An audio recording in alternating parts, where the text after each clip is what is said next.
primeiro povoado foi formado no ano de 1906, em 4 de maio de 1906, e Maracaí se tornou município, foi emancipado no dia 19 de dezembro de 1924.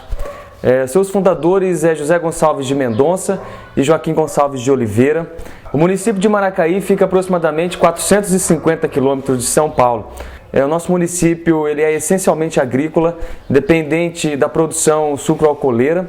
Existe um ramo de atividade econômica muito importante também, que é a área comercial. Uma das atividades econômicas que tem desenvolvido bastante nos últimos anos aqui em Maracaí é o ramo turístico. Nós estamos na 33ª edição da Festa do Menino da Tábua aqui em Maracaí.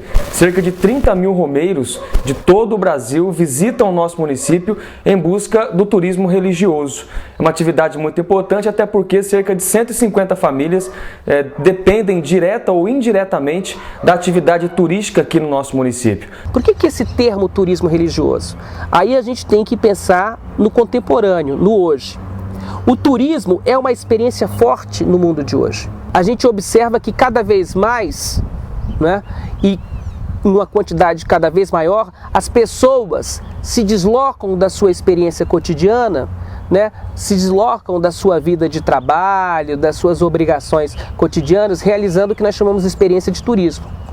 Né? É você sair do teu lugar comum, né, e você ir para uma experiência de fora, para conhecer, para passear, para fazer lazer, seja o que for. Eu vou contar esta história, ela é pura e real, e até hoje no mundo não existiu outra igual. No interior de São Paulo que esse fato aconteceu, de um casal de lavradores, muito humilde plebeu, numa casa pobrezinha, uma criancinha um dia nasceu. Mas só após muitos anos que o fato foi alarmado, que a criança não crescia. Marcelino, conhecido como Menino da Tábua, nasceu provavelmente em 1900, na cidade de Cândido Mota. Tinha 10 irmãos, seus pais chamavam Sebastião Rodrigues de Oliveira e Dona Geraldina Maria de Jesus. Não comia arroz, feijão e carne, só tomava água e leite. Tinha um detalhe, muita gente levava esses mantimentos para ele em visitas. Como ele não comia esses alimentos, ficava para a família. Ele só tomava água e leite e roscado de marmelada. Mesmo com frio, ficava nu na tábua. E também uma vez que giou, que a mãe dele colocou uma blusa nele, acho que foi feita até de coberta, e costurou assim nos punhos, no pescoço, para ele não conseguir tirar. E como ele não tinha movimento, ele não conseguia tirar. Quando amanhecia o dia, estava tudo no chão. Colchão, a roupa, abotoada do mesmo jeito. Não, ninguém sabia como é que tinha saído o corpo dele, né? Estava tudo no chão do mesmo jeito que colocou nele, abotoadinho. Vaca, veio da vacria, embrulhava os testos das vacas, endurecia tudo, não saía leite. Era só prometer de dar 1 litro de leite para ele. Outro dia tira leite, estava sãozinha a ovo da vaca. Então por isso que eles tinham muita fé nele. Se uma criança estava ruim também, e ela pedia para ele bezerro, qualquer coisa, a criança sarava. Era assim, ele era santo mesmo, por isso que eles falavam. Outra coisa também que tinha assim de especial era que ele ficava no quarto, raramente saía daquele quarto. Raramente não, acho que nunca saiu de dentro do quarto ali.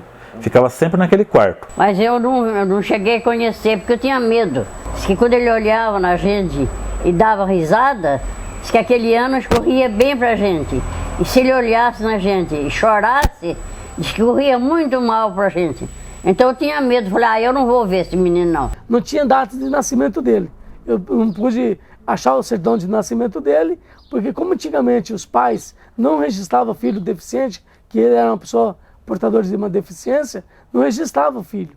Então não temos como comprovar a data de nascimento dele. Nasceu no dia 31 de agosto de 1900, às 6 horas da tarde. Faleceu no dia 31 de agosto de 1945, também às 6 horas da tarde.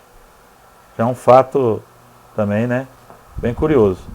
Foi feito o atestado por Dr. Afonso Farinha Fraga, que na época era o prefeito da cidade de Maracaí.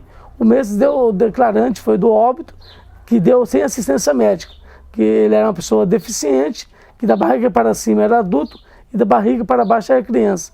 Nunca tinha desenvolvido, sempre peladinho, encolhidinho, em cima de uma tábua. Ele foi enterrado junto com a tábua. Agora eu não sei precisar certinho assim se foi enterrado com a tábua dentro do caixão ou só com a tábua. Eu sei que a tábua foi enterrada junto. Ele ficava sempre em cima, né? Quando eu tirava ele da tábua chorava. Então quando enterraram ele, acharam melhor enterrar junto com a tábua. Que a criança não crescia, deixando o povo abismado. Pobre pai e pobre mãe, que aquele drama sentia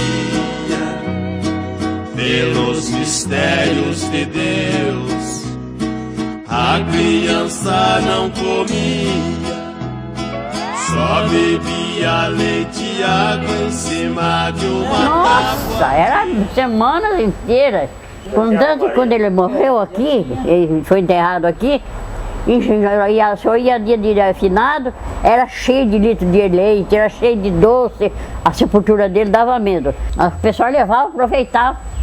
Muita gente pobre, nesse tempo, muita gente pobre, levava doce para as crianças, pão, levavam lá, enchia de finado. Então veio um cara do DEIC de São Paulo, da Polícia Científica na época, com a ajuda do prefeito da época, era o senhor Elifas Demani. O desenhista, apesar de desenhar muito bem, ele era surdo e mudo. Então foi uma dificuldade muito grande, assim, o rosto ele desenhou bem, mas o resto, para explicar o corpo para ele, o jeito que era a tábua, foi meio complicado.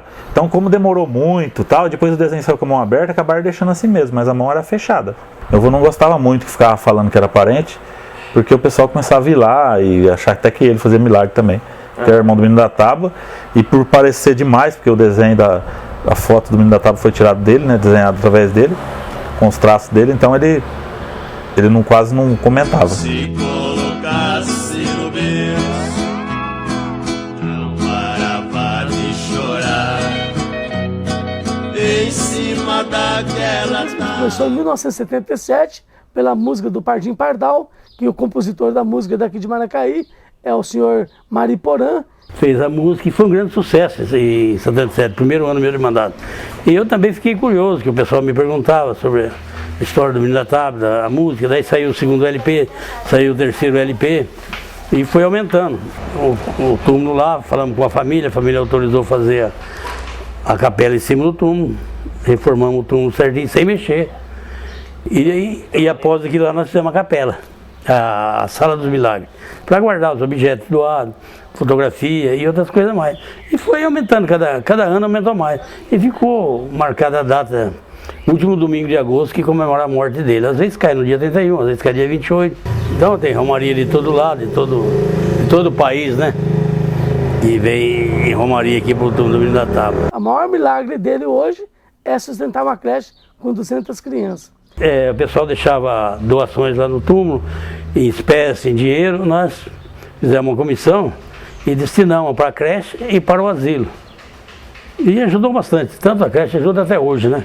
A família na época, por exemplo, isso vão por 15 anos atrás, que eles queriam levar o corpo para Assis, por devido à situação financeira e outros fatores que a família, alguém estava por trás disso. Foi com uma prima minha, que por causa dos políticos de Assis queriam, acho que entrou em contato com ela e queriam levar os restos mortais deles para Assis. Mas isso aí a gente viu que era uma coisa assim, para atrair, né, as romarias. Aí eu, na época, como vereador, vendo a necessidade, eu tomei a iniciativa, fiz um projeto de lei e fiz uma lei falando sobre o patrimônio histórico. Não é que eu tombei o Menino da Tábua, porque tombar restos mortais não se tomba. Quem sou eu para tombar mortais não tem como. Mas sim tombei a capela dele e a Sala dos Milagres. Então hoje é um patrimônio histórico da cidade de Maracaí. O político lá queria que trouxesse aquela... Porque você dá 30 mil pessoas lá, né? Então gira um comércio muito grande. Só que aí os irmãos, na época era tudo, maioria vivo, meu avô, tio Dito, Zé Fina, a maioria era viva, então não assinou. Aquele pedaço que dá